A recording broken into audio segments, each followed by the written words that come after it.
بسم اللہ الرحمن الرحیم، الصلاۃ والسلام علیک یا سیدی یا رسول اللہ وعلی آلک و اصحابک یا سیدی یا حبیب اللہ، الصلاۃ والسلام علیک یا سیدی یا رحمۃ للعالمین وعلی آلک و اصحابک یا سیدی یا شفیع المذنبین۔ کتاب الظہار، اس سے پہلے کتاب الخلا کا ذکر ہے اور کتاب الخلا بیان کیا مصنف نے اور کتاب الظہار بیان کر رہے ہیں۔ ان دونوں میں مناسبت یہ ہے کہ ان کل منہما ناشن عن نشوز، کیونکہ ان دونوں میں سے ہر ایک جو ہے یہ نافرمانی سے اس کی ابتدا ہوتی ہے، اختلاف سے ہوتی ہے۔ ان فی الخلع النشوز منہا، خلا میں نافرمانی اور اختلاف عورت کی جانب سے ہوتا ہے، وہ مرد کے ساتھ رہنا نہیں چاہتی تو وہ مطالبہ کرتی ہے، اور وفی الظہار منہ، اور ظہار میں مرد کی جانب سے ہوتا ہے۔ خلا کو مقدم اس لیے کیا گیا لأنہ ابلغ فی التحریم، کیونکہ اس میں حرمت زیادہ ہوتی ہے، او اس ہوا تحریم یقطع النکاح، کیونکہ خلا سے جو حرمت ثابت ہوتی ہے اس سے نکاح ہی ختم ہو جاتا ہے۔ اور ظہار جو ہوتا ہے یکون ما بقائہ، ظہار تب ہوتا ہے جب نکاح بھی باقی ہوتا ہے اور اس وقت ظہار ہوتا ہے۔ لغت میں ظہار کا معنی ہے مقابلۃ الظہر بالظہر، پیٹھ کو پیٹھ کے ساتھ ملا دینا۔ اصطلاح فی اصطلاح الفقہاء، فقہاء کی اصطلاح میں تشبیہ زوجتہ او عضو منہا یعبر به عن جملتها او جزء شائع منها بعضو یحرم النظر، یحرم علیہ النظر الیہ من محارمہ ولو رضاعا۔ ظہار یہ ہوتا ہے کہ تشبیہ زوجتہ، اپنی بیوی کو تشبیہ دینا، نیچے والی لائن میں آ جائے سے بعضو، اس عضو کے ساتھ جس کی طرف دیکھنا حرام ہے اپنی محرم عورتوں میں سے، اپنی بیوی کو اپنی محرم عورت کے ایسے عضو کے ساتھ تشبیہ دینا جس کی طرف دیکھنا حرام ہے، اس کو ظہار کہتے ہیں۔ مثلا کسی نے کہا بیوی کو تو میری ماں کی پیٹھ کی طرح ہے، تو میری ماں کی پیٹ کی طرح ہے، تو میری ماں کی فرج کی طرح ہے، تو اس طرح سے ظہار ہو جائے گا۔ کیا کہا؟ بیوی کو محرم عورت کے ایسے عضو کے ساتھ تشبیہ دینا جس کی طرف دیکھنا حرام ہے، او عضو منہا یعبر به عن جملتها، یا بیوی کے ایسے عضو کو تشبیہ دینا یعبر به عن جملتها، جس سے پوری عورت مراد لی جاتی ہے، تعبیر کیا جاتا ہے جس سے عن جملتها، اس پوری عورت کو، یعنی عورت کے بیوی کے ایسے جز کو تشبیہ دینا کس کے ساتھ؟ بعضو یحرم علیہ النظر من محارم، کتاب پہ دیکھیں نا، او عضو منہا، یا بیوی کے ایسے عضو کو تشبیہ دینا جو بول کر پوری بیوی یا پوری عورت مراد ہوتی ہے، اس کو تشبیہ دینا کس کے ساتھ؟ محرم عورت کے ایسے عضو کے ساتھ جس کی طرف دیکھنا حرام ہے۔ مثلا کسی نے کہا کہ تیرا سر جو ہے نا، سر بول کر پوری عورت مراد ہوتی ہے نا، پورا بندہ مراد ہوتا ہے، تیرا سر میری ماں کی پیٹھ کی طرح ہے، یا تیری گردن میری ماں کی پیٹھ کی طرح ہے، یا تیرا چہرہ میری ماں کی پیٹھ کی طرح ہے۔ پیچھے ہم نے اعضاء پڑھے ہیں، سر، چہرہ، گردن، اور بول کر تو پورا جسم مراد ہوتا ہے۔ تو کسی نے کہا کہ تیرا سر میری ماں کی پیٹھ کی طرح، اس طرح بھی ظہار ہو جائے گا۔ او جزء شائع منہا، یا عورت کے کسی جزو مشترک کو تشبیہ دینا اپنی محرم عورت کے ایسے عضو کے ساتھ جس کی طرف دیکھنا حرام ہے۔ جزو مشترک کیا تھا؟ تیرا نصف جو ہے وہ میری ماں کی پیٹھ کی طرح ہے، تیرا ثلث میری ماں کی پیٹھ کی طرح ہے، اس سے بھی ظہار ہو جائے گا۔ اب پوری تعریف کیا ہوئی؟ اپنی بیوی، پوری بیوی کو، یا اس کے ایسے عضو کو جو بول کر پورا جسم مراد ہوتا ہے، یا اس کے کسی جزو مشترک کو اپنی محرم عورت کے ایسے عضو کے ساتھ تشبیہ دینا جس کی طرف دیکھنا حرام ہے، اس سے ظہار ہو جاتا ہے۔ وشرط ان یکون المشبہۃ منکوحۃ نکاحا صحیحا، تعریف سمجھ آ گئی کوئی نہیں؟ تینوں چیزیں الگ الگ بیان کر دی میں نے۔ اور ظہار کے لیے شرط یہ ہے کہ مشبہہ جس کو تشبیہ دی گئی ہے وہ منکوحہ ہو اور نکاح صحیح میں ہو۔ فلا یصح عن ام الولد، اگر اپنی لونڈی ام ولد یا مدبرہ سے یا ظہار کیا تو ظہار نہیں ہوگا۔ وَأَهْلُ الظِّهَارِ مَن يَكُونُ أَهْلًا لِلْكَفَارَةِ، اور دوسری شرط یہ ہے کہ ظہار وہ بندہ کر سکتا ہے جو کفارہ دینے کا اہل ہو، اس لیے ذمی، مجنون، بچہ، ان کا ظہار نہیں ہوگا۔ وَحُكْمُهُ، اب جب ظہار ہو گیا، بندے نے یہ کہہ دیا اپنی ماں بیوی کو کہ تو میری ماں کی پیٹھ کی طرح ہے، یا اس کے کسی عضو کو تشبیہ دے دیتا ہے سر میری ماں کی پیٹھ کی طرح ہے، تو ظہار ہو جائے گا۔ تو ظہار کا حکم کیا ہے؟ حرمت الوطی، بیوی کے ساتھ وطی کرنا حرام ہو جائے گی، نکاح باقی ہے، ما بقائی اصل نکاح، نکاح باقی رہے گا، الی غایت الکفارۃ، جب تک کہ کفارہ نہیں دے گا۔ جب تک کفارہ نہیں دے گا تو نکاح تو باقی ہے لیکن بیوی کے ساتھ وطی کرنا حرام ہے۔ اللہ رب العزت نے فرمایا والذین یظاہرون من نسائہم، جو لوگ زہار کرتے ہیں اپنی بیویوں سے، ثم یعودون لما قالوا، پھر اس سے رجوع کرتے ہیں اور لوٹ آتے ہیں اس سے جو انہوں نے کہا تھا، ثم یعودون لما قالوا فتحریر رقبۃ، ان پر غلام آزاد کرنا لازم ہے، من قبل ان یتماسا، قبل اس کے کہ مرد اور عورت دونوں ایک دوسرے کو مس کریں، چھوئے۔ بیوی حرام ہو گئی کب تک؟ جب تک کہ کفارہ نہیں دے گا۔ آگے آیت کیا ہے؟ فتحریر رقبۃ من قبل ان یتماسا، جی ذالکم توعظون بہ، یہ تمہیں اللہ تعالیٰ کی طرف سے وصیت نصیحت کی جاتی ہے، واللہ بما تعملون۔ آگے فمن لم یجد فصیام شہرین متتابعین من قبل ان یتماسا، جو غلام نہ پائے اس کے لیے کیا ہے کہ وہ 2 مہینے کے مسلسل روزے رکھے، اور یہ روزے بھی رکھنے من قبل ان یتماسا، مس کرنے سے، وطی کرنے سے پہلے۔ آگے فمن لم یستطع فاطعام 60 مسکینہ، اور جو اس کی استطاعت نہ رکھتا ہو، 2 مہینے مسلسل روزے نہ رکھ سکے، صحت اس کی نہ ہو، تو وہ کیا کر سکتا ہے؟ 60 مسکینوں کو کھانا کھلا سکتا ہے۔ آگے یہ زہار کا کفارہ ہو گیا، غلام آزاد کرنا ہے، غلام آزاد نہیں کر سکتا تو 60 روزے رکھنے ہیں، وہ نہیں کر سکتا تو پھر 60 مسکینوں کو کھانا کھلانا ہے۔ لیکن اس میں ایک بات ہے، فرمایا جب یہاں غلام آزاد کرنے کا فرمایا تو فتحریر رقبۃ من قبل یہ تماسا، بس کرنے سے پہلے۔ فمن لم یجد فصیام شہرین متتابعین، اس کے ساتھ بھی کیا کہا؟ من قبل ان یتماسا کہا، لیکن جہاں پہ فرمایا کہ فمن لم یستطع فاطعام 60 مسکینہ، وہاں من قبل ان یتماسا کی شرط نہیں لگائی ہے۔ اس پر آگے بات کریں گے۔ اب بولیے اذا قال الزوج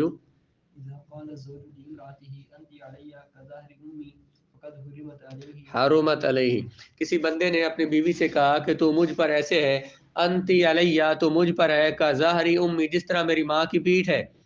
مطلب کیا کہ جس طرح میری ماں کی پیٹھ کی طرف دیکھنا میرے لیے حرام ہے تو اس طرح تو بھی مجھ پر حرام ہے۔ اس کے کہنے کا مطلب یہ ہے تو مجھ پر ایسے ہے جیسے میری ماں کی پیٹھ ہے، قد حرمت علیہ، تو وہ بیوی اس پر حرام ہو جائے گی، لا یحل له وطئها، اس کے لیے اس بیوی سے وطی کرنا جائز نہیں ہے، اس کو چھونا جائز نہیں ہے، ولا تقبیلها، اس کا بوسہ لینا جائز نہیں ہے، جب تک کہ زہار کا کفارہ نہ ادا کر لے، حتی یکفر عن زہاری، یہاں تک کہ جب تک کہ کفارہ ادا نہ کر لے تو اس کے لیے وطی کرنا بھی جائز نہیں، بیوی کو چھونا جائز نہیں ہے۔ حاشیہ نمبر 14 پہ دیکھیں، چاہے اس نے زہار کی نیت کی ہو یا نہ کی ہو، یہ ویسے منہ سے بول دیا، بس اس کی نیت زہار کی ہو یا نہ ہو، کیونکہ کہتے ہیں جب اس نے کہا کہ تو میری ماں کی پیٹھ کی طرح، لأنه صریح فی هذا الباب، کیونکہ یہ اس معاملے میں یہ صریح معاملہ ہے، یہ صریح الفاظ ہیں، جس طرح طلاق کے لیے صریح لفظ بولے جائے نیت ہو یا نہ ہو تو طلاق ہو جاتی ہے، یہ زہار کے لیے صریح لفظ ہے، اس لیے نیت ہو یا نہ ہو زہار ہو جائے گا۔ اما حرمت الوطی فبالکتاب و سنت، وطی کرنا حرام ہے، یہ کتاب و سنت سے ثابت ہے۔ کیا فرمایا والذین یظاہرون من نسائہم ثم یعودون لما قالوا، مس کرنے سے پہلے مطلب مس کرنا ان کے لیے جائز نہیں ہے جب تک کہ کفارہ نہیں دیتے، تو قرآن سے ثابت ہو گیا۔ اما حرمت الدوائی، یہ جو نکاح کی طرف جو وطی کی طرف لے جانے والی چیزیں وہ کیوں حرام ہے؟ لدخول یا تحت النص، کیونکہ یہ بھی اس نص کے تحت داخل ہے، لحرمت الوطی، جو نص حرمت وطی کو حرام قرار دے رہی ہے، کیونکہ اللہ نے فرمایا من قبل یہ تماس، مس کرنے سے پہلے، تو مس کرنا حقیقتاً مس کرنا کیا ہے؟ ہاتھ لگا لینا یا جسم کا کسی سے کو مس کرنا، اور مجازن مس کرنے کا معنی کیا لیا جاتا ہے؟ وطی کرنا، تو دونوں چیزیں اس میں آ جائیں گی۔ من قبل یہ تماس ساس ہے کہ وطی کی طرف لے جانے والی چیزیں بھی حرام ہے اور وطی بھی حرام ہے۔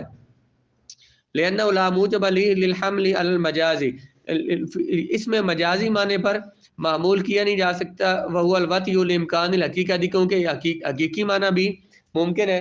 حقیقی معنی کیا ہے؟ صرف چھونا، تو وہ بھی مراد لیا جائے گا۔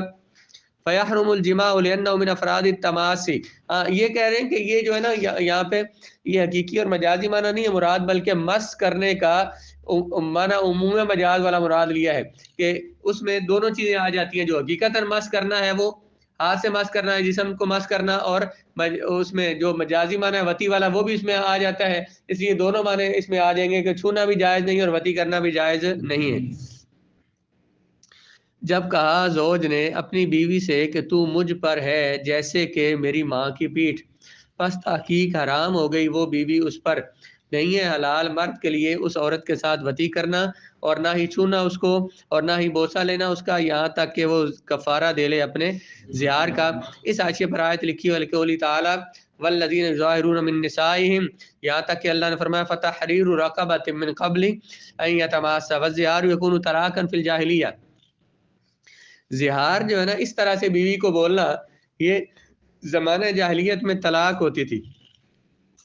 فقرر الشرع اصلہ، شریعت نے اس کی اصل کو برقرار رکھا۔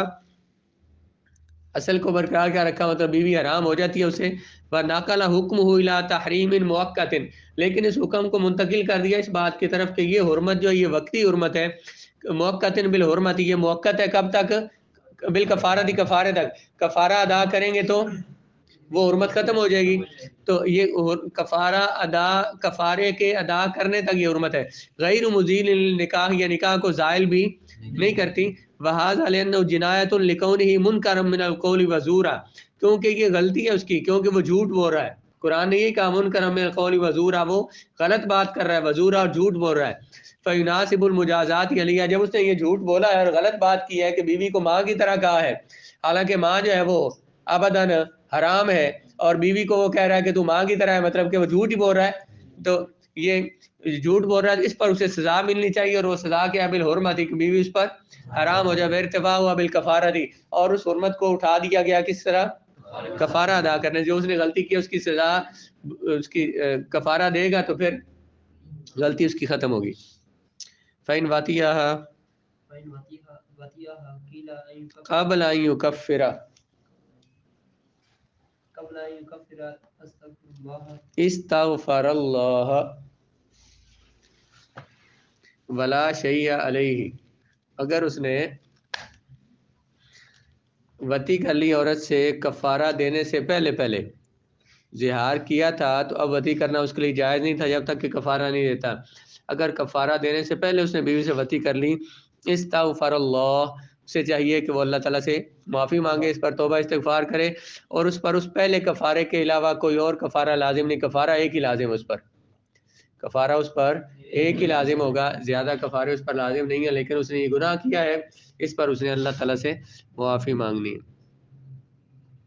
لما روى ابن عباس رضی اللہ تعالیٰ عنہ، ابن عباس رضی اللہ عنہ سے روایت ہے ایک بندے نے زہار کر لیا اپنی بیوی سے، یعنی کہ جب زہار کر لیا تو اس کے بعد وطی کرنا جائز نہیں تھا، فراخ الخال فی القمر، اس نے چاند کی روشنی میں اس کی پازیب دیکھ لی، فواقع علیہ، وہ اس پر واقع ہو گیا، یعنی اسے وطی کر لی، ثم جاء النبی علیہ السلام، پھر حضور کے پاس آئے، فذکر ذلک له، حضور کو بیان کیا، حضور نے فرمایا استغفر اللہ، تو استغفار اللہ تعالیٰ سے استغفار کر اللہ تعالیٰ سے، ولا تعود حتى تكفر، اور دوبارہ ایسے نہ کرنا جب تک کہ تو کفارہ نہ دے لے، ولم یامرہ الا بالکفارۃ، حضور نے اسے وہی اسی پہلے کفارے کا حکم دیا، تو ولو واجبت علیہ لبینھا، اگر اس پر کوئی اور کفارہ یا کوئی اور سزا لازم ہوتی تو حضور بیان فرماتے۔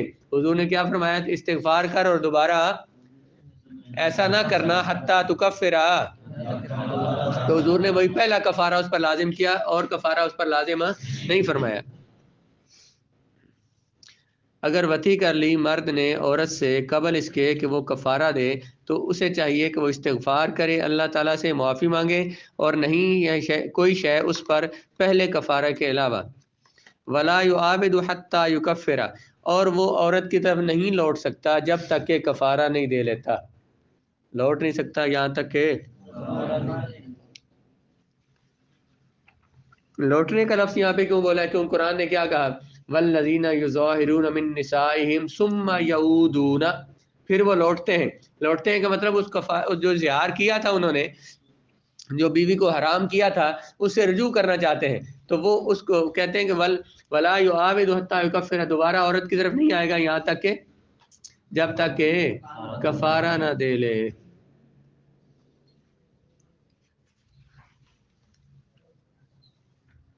ثم یعودون، پھر وہ لوٹ آئے. لوٹ آنے کا معنی کیا ہے؟ وہ لکھا ہوا العود التی تجب به الکفارۃ هو ان یعزم علی وطئها، وہ عود، وہ لوٹنا جس کی وجہ سے کفارہ لازم ہوتا ہے، وہ یہ ہے کہ وہ اس سے دوبارہ وطی کا ارادہ کرے. اگر اس سے یہ بات ثابت ہوئی نا کہ اگر وہ اس سے وطی نہیں کرتا تو بیوی تو اس کی ہے، وہ ہمیشہ وطی کبھی اس سے نہیں کرتا تو کفارہ دینا اس پہ لازم نہیں. اللہ نے کیا فرمایا؟ ثم یعودون لما قالوا، پھر جو انہوں نے کہا تھا اس سے رجوع کرنا چاہتے ہیں تو فتحریر رقبۃ، اب انہوں نے کفارہ دینا ہے. تو وہ عود، وہ رجوع کرنا کیا ہے کہ وہ وطی کا پکا ارادہ کر لیں اگر، تو اس سے پہلے اس کے لیے کفارہ دینا ضروری ہوتا ہے. والعود، وہ لوٹنا کہ واجب ہوتا ہے جس کی وجہ سے کفارہ، وہ یہ ہے کہ ارادہ کر لے علی وطئھا، اس کے ساتھ وطی کرنے کا. احناف نے اس کو کہا ہے عود. عود کا معنی کیا ہے؟ وطی کا ارادہ کر لینا. شوافے نے کچھ اور معنی لیا ہے، انہوں نے معنی لیا ہے سکوتہ عن طلاقہا، کہ اس کو طلاق دینے سے چپ ہو جائے، طلاق نہ دینا چاہے. اور جو ظاہری ہیں، ظاہری جو غیر مقلد ہیں، انہوں نے یہ کہا کہ عود کا معنی یہ کہ دوبارہ زہار کرے، دوبارہ زہار کرے تو اسے کفارہ دینا پڑے گا. تو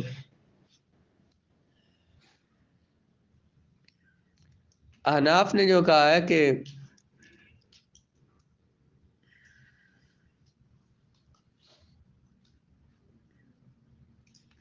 عود کا معنی ہے وطی کا ارادہ کرنا. کہتے ہیں کہ یہ جو ہے نا ثم یعودون لما قالوا، لما میں جو لام ہے نا، یہ لام یا تو الہ کے معنی میں ہے، یعنی پھر وہ لوٹنا چاہتے ہیں الہ ما قالوا، اس کی طرف جو انہوں نے کہا تھا، او یا پھر کیلا فی بمعنی فی، یا پھر لام جو فی کے معنی میں ہے کہ اس میں لوٹنا چاہے جو اس نے کہا تھا. فرا نے کہا کہ یہ ان کے معنی میں ہے. ثم یعودون ان، پھر وہ رجوع کرنا چاہے اس سے جو انہوں نے کہا تھا، تو اب ان پر کیا لازم ہے؟ کفارہ. کیونکہ اور اس پر جو انہوں نے کہا ہے نا کہ لام یہاں بمعنی فی ہے، اس پر دلیل پیش کی حدیث پاک سے کہ حضور نے فرمایا العائد فی ہبتہ، اپنے ہبہ میں لوٹنے والا. لوٹنے کے لیے کیا لفظ استعمال کیا؟ میں، فی. اس لیے انہوں نے کہا کہ یعودون لما قالوا، لام بمعنی فی ہے، جس سے رجوع اس جو انہوں نے کہا تھا اس میں لوٹنا چاہیں.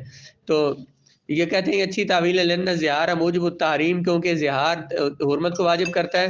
فیضا قاصد وطیہا، جب بندے نے اس کی وطی کا ارادہ کیا تو وعزم علی، اس کا پکا ارادہ کر لیا، تو راجع اما قالا، جو اس نے کہا تھا اس سے وہ رجوع کر رہا ہے، فلہذا تجب الکفارہ، تو اس لیے کفارہ لازم ہو جائے گا.